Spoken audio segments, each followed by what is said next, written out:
चांद के बाद अब भारत ने सूरज की तरफ कामयाबी के साथ कदम बढ़ा दिए हैं। श्रीहरिकोटा से भारत का पहला मिशन आदित्य पूरी सफलता के साथ लॉन्च हुआ। आज तक भी श्रीहरिकोटा से इस लॉन्चिंग का गवाह बना। पूरी लॉन्चिंग वैज्ञानिकों की सटीक गणना के मुताबिक ही हुई है। पीछे आसमान में ये धुआं देख रही हैं, दरअसल ये PSLV C-57 का ही है। ये आदित्य L1 अब अपने आप में इतिहास रचता हुआ 5, 4, 3, 2, 1, 0। और इस तरह भारत ने रच दिया एक और इतिहास। भारत का मिशन आदित्य L1 सूरज की तरफ चल दिया। 140 करोड़ देशवासियों की उम्मीदों और अरमानों को साथ लेकर आंध्र प्रदेश के श्रीहरिकोटा से ठीक 11:50 पर तय कार्यक्रम के मुताबिक बेहद सटीक तरीके से आदित्य L1 की कामयाब लॉन्चिंग हुई। लाइव तस्वीरें, इसके गवाह हम बन रहे हैं, खुद साक्षी हो रहे हैं इस इतिहास के। PSLV C-57 जिसे आदित्य L1 का नाम दिया गया है, अब अपनी उड़ान की ओर है और अपने पीछे धुएं का गुबार छोड़ते हुए ये PSLV C-57 की लाइव तस्वीरें आप तक हम पहुंचा रहे हैं। और यहाँ पर लगातार इस मिशन को लेकर पूरा का पूरा उत्साह और रोमांच देखा जा सकता है।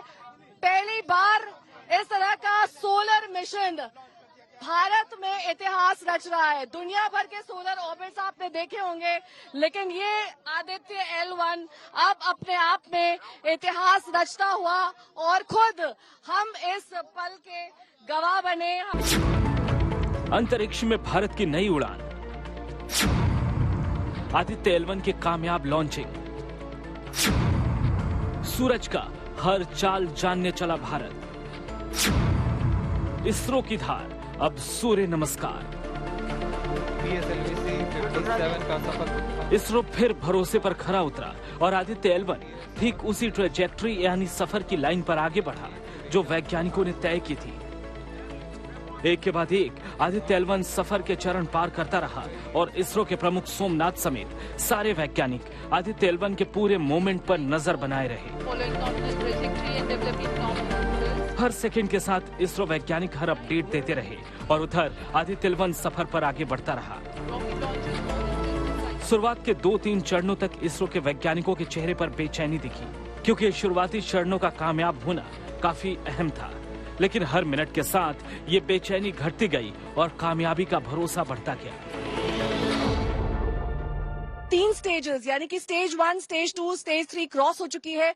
बेहद सफल ये परीक्षण माना जा रहा है और ये कहा जा रहा था कि 15 मिनट 16 मिनट के आसपास आपको ये मालूम चल जाता है कि कोई भी स्पेस मिशन सक्सेसफुल हुआ है या नहीं, उसका परीक्षण सफल हुआ है या नहीं। और ऐसा ही हम PSLV C-57 के साथ भी देखेंगे। लेकिन इस बीच जानकारियां इसरो की ट्विटर हैंडल से, उनकी वेबसाइट से, उनके कमांड सेंटर से, सब जगह से आपको दिखाई और सुनाई देंगी। वहां पर तमाम साइंटिस्ट मॉनिटरिंग कर रहे थे। हमने आपको वो तस्वीरें भी दिखाई थी जहां पर मल्टीपल स्क्रीन्स लगाए गए थे और एक एक चीज की मॉनिटरिंग हो रही थी।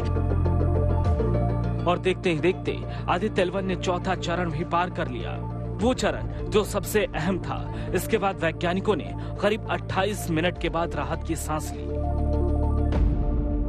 रोंगटे खड़े हुए हैं, क्योंकि कभी भी जब आप इस तरह का लाइव स्पेस मिशन देखते हैं तो जाहिर तौर पर आपकी जिंदगी का वो एक बेहतरीन पल, एक बेहतरीन अनुभव होता है जो आप सबके साथ साझा करते हैं। क्योंकि लगातार टेलीविजन स्क्रीन पर जो इमेजेस हमने देखी उसमें वैज्ञानिकों के चेहरे के भाव तो देखे ही, लेकिन इसके साथ ही किस तरीके से सोमनाथ जी भी वहां पर जुड़े हुए थे, वो बैठे हुए थे अपने तमाम टीम के साथ। और इस बात का अध्ययन भी किया जा रहा था कि अब जब एक एक करके L1 की दायरे में यानी कि लैंग्वेज L1 पर ये पहुंचेगा मिशन, तब दरअसल वहां से जो इमेजेस आएंगी वो आपको एक पैमाना देंगी, पूरे विश्व को एक पैमाना देंगी कि कैसे अब हम सूर्य को एक बेहतर तरीके से, पूरे तरीके से कभी भी सूर्य तक कोई जानकारी नहीं मुहैया करा सका है, लेकिन पार्शियली हम सूर्य से कई इमेजेस, उसके कोरोना के आसपास का टेम्परेचर, ये सब कुछ जान सके हैं कई दूसरे मिशन के द्वारा।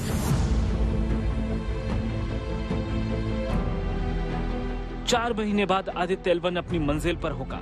ये स्पेसक्राफ्ट उस पॉइंट पर जाकर स्थिर हो जाएगा जहां सूरज और पृथ्वी का गुरुत्वाकर्षण बल बैलेंस है, ग्रहणों का असर नहीं होगा और सबसे बड़ी बात यह कि लगातार 4 पेलोड सूरज पर नजर बना पाएंगे। तो इंतजार कीजिए सूरज की उन अनदेखी अनजानी तस्वीरों का जो आदित्य L1 भेजेगा। कुमार कुणाल के साथ नेहा बाथम, आज तक।